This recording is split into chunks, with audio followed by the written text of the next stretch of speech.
Are mistakes good or bad? Do they mean you're growing or just being foolish?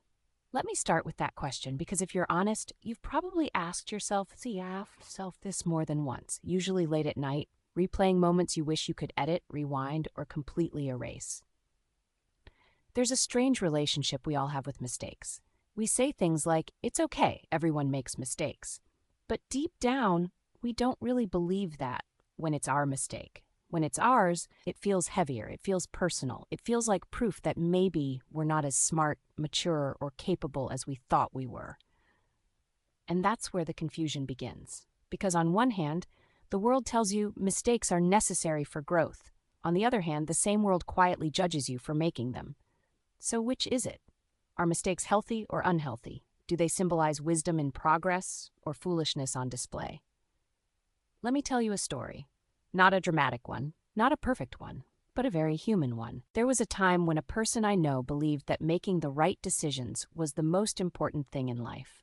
They thought if they could just think hard enough, analyze enough, wait long enough, they could avoid mistakes altogether. They believed mistakes happened only to careless people, to people who didn't plan, to people who rushed. So they became careful, extremely careful.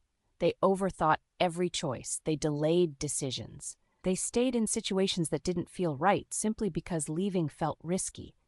They stayed silent when they wanted to speak, stayed still when they wanted to move, stayed small when they wanted to grow. And you know what's interesting? From the outside, it looked like wisdom. From the inside, it felt like suffocation. Because avoiding mistakes didn't lead to peace. It led to fear. Fear of being wrong. Fear of disappointing others, fear of proving their inner doubts right. And slowly, without realizing it, life started shrinking. Here's the part nobody talks about enough. Not all mistakes look like mistakes in the moment. Some mistakes look like patience. Some look like loyalty. Some look like giving it one more chance. Some look like I'll figure it out later. And some of the biggest mistakes aren't loud at all. They're quiet. They're the years you spent in the wrong place because leaving felt uncomfortable. They're the opportunities you didn't take because you weren't ready yet. They're the times you didn't speak your truth because you didn't want to seem foolish. But nobody calls those mistakes. They call them being responsible. So when we ask whether mistakes are good or bad, we're already asking the wrong question. Because the truth is, mistakes are neutral. What gives them meaning is what you do after them. A mistake followed by reflection becomes wisdom. A mistake followed by denial becomes repetition. A mistake followed by shame becomes self-destruction. A mistake followed by compassion becomes growth. The mistake itself isn't the problem. The relationship you have with it is. Let's talk about foolishness for a moment because people love to attach that word to mistakes. Foolishness isn't making a mistake. Foolishness is refusing to learn from one. Foolishness is repeating the same patterns while expecting different results. Foolishness is blaming the world for what your own choices created. Foolishness is staying committed to a version of yourself that no longer fits, just to avoid admitting you were wrong. Growth doesn't mean you stop making mistakes. Growth means you start making new ones. Better ones, smarter ones, more honest ones. Think about a child learning to walk. They fall constantly. Do we call that unhealthy? Do we call that foolish? Do we tell them, you should have known better? Of course not. We smile, we encourage them, we celebrate every attempt. But somewhere along the way, that kindness disappears. Suddenly, falling isn't cute anymore. Suddenly, mistakes aren't learning, they're embarrassment. Suddenly, growth comes with shame, and we internalize that. We learn that making mistakes means something is wrong with us. But what if the problem was never the mistakes? What if the problem was the way we were taught to judge ourselves for them? There's a quiet courage required to make mistakes consciously. Not careless mistakes, not reckless ones, but honest mistakes. The kind that come from trying, the kind that come from choosing yourself, the kind that come from stepping into the unknown without guarantees. Those mistakes don't mean you're lost, they mean you're alive. Let me tell you about another moment. A moment where someone realized they had made a wrong choice. It didn't lead where they thought it would. It didn't feel fulfilling. It didn't bring the happiness they imagined.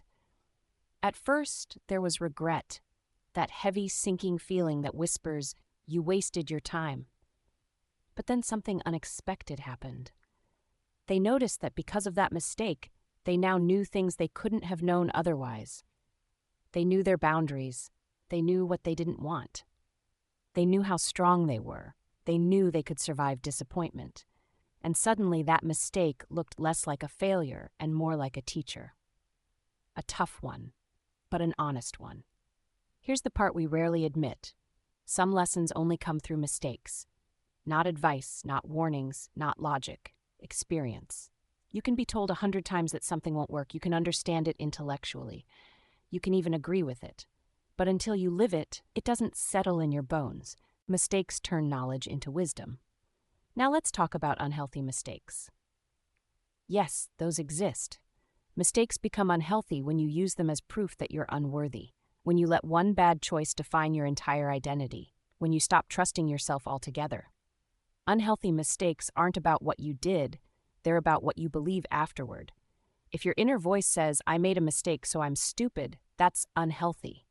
If it says, "I made a mistake, so I can't be trusted," that's unhealthy. If it says, "I made a mistake, so I should stop trying," that's unhealthy. But if it says, "I made a mistake, and now I know more than I did before," that's growth.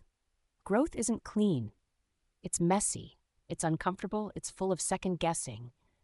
Anyone who tells you otherwise is selling an illusion. The people you admire most, the ones who seem wise, calm, grounded, they didn't get there by avoiding mistakes. They got there by surviving them, by forgiving themselves, by adjusting, by continuing. There's also something deeply freeing about accepting your mistakes. When you stop trying to appear perfect, you start becoming real. You stop performing life and start living it. You stop asking, "What if this is wrong?" and start asking, "What if this teaches me something?"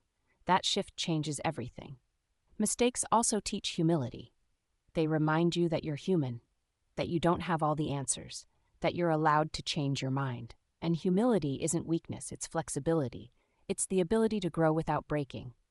Sometimes, the fear of making mistakes keeps people stuck longer than the mistake ever could. They stay in unfulfilling jobs, unaligned relationships, outdated versions of themselves, not because it's right, but because at least it's familiar, and familiarity feels safer than the risk of being wrong. But here's the truth no one says clearly enough. Staying stuck to avoid mistakes is still a mistake. It just happens slowly, quietly, over years. Let's reframe the question. Instead of asking, "Are mistakes good or bad?" ask, "Am I listening to what this mistake is trying to teach me?" Because mistakes speak. They tell you where your values are. They show you where your boundaries were weak. They reveal patterns you didn't want to admit. If you listen, they guide you. If you ignore them, they repeat themselves. There's also a difference between intentional growth and accidental learning. When you start expecting mistakes as part of the journey, they lose their power to shame you. You don't spiral as much. You don't catastrophize. You don't make one moment mean everything. You say, "Okay, this didn't work. What now?" That's maturity. And no, growth doesn't mean you won't feel pain after mistakes. You will. Regret is part of reflection. Discomfort is part of awareness. But pain doesn't mean you failed. Sometimes it means you're shedding an old layer. If mistakes symbolized foolishness, no one would ever evolve. Every innovation, every breakthrough, every meaningful life change has mistakes woven into it. What looks like confidence now was once uncertainty. What looks like wisdom now was once confusion. What looks like clarity now was once trial and error. So if you're sitting with a mistake right now, one that's heavy, one that keeps replaying in your mind, let me say this gently. You're not behind. You're not broken. You're not foolish. You're learning. And learning doesn't always look graceful. One day, you'll look back at this version of yourself with kindness. You'll understand why you chose what you chose. You'll see how limited your information was at the time. You'll recognize your intentions, and instead of judging yourself, you'll feel compassion. That's growth. Mistakes don't define you. They refine you. They carve depth into your character. They add layers to your understanding. They teach you how to move through life with more awareness. So the next time you ask whether mistakes are good or bad, healthy or unhealthy, growth or foolishness, remember this. Mistakes are mirrors. They don't tell you who you are. They show you who you're becoming. And as long as you're willing to learn, to adjust, and to keep going, you're not failing. You're evolving. And that is our mistakes. Don't forget to like, share, and comment on this video. And do subscribe to my YouTube channel if you feel connected with this content. Good luck and stay safe.